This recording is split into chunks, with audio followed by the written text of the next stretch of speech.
May Mendoza update ang ganap ni May for Bingo Plus event sa Grand Ballroom, Grand Hyatt, Manila, ginanap.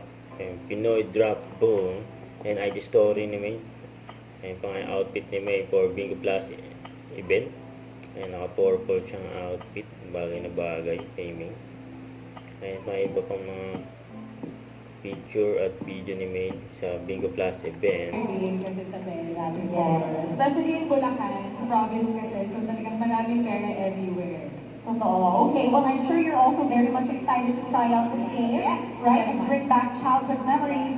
All right, so without further ado, I've heard very, whispers of a big reveal happening tonight. So with that said, maybe the three of you guys can position yourselves here on screen for the grand reveal. Oh, ladies and gentlemen, finally the grand unveiling of Pinoy Drop Ball. Now on my count, Touch na yan.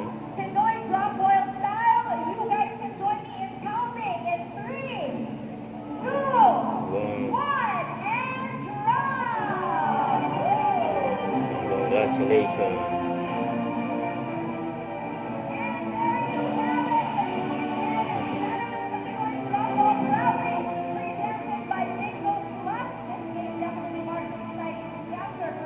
May event pala si May for Bingo Plus.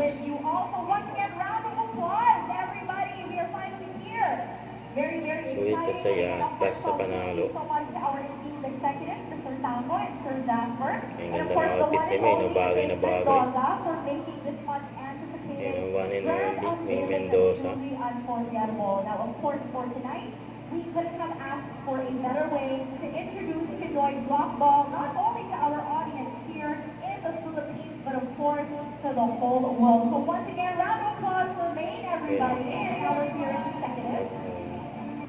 Huwag kalimutan mag-subscribe, click ang notification bell para ma-update po ang future reaction vlog. Bye guys, thank you for watching.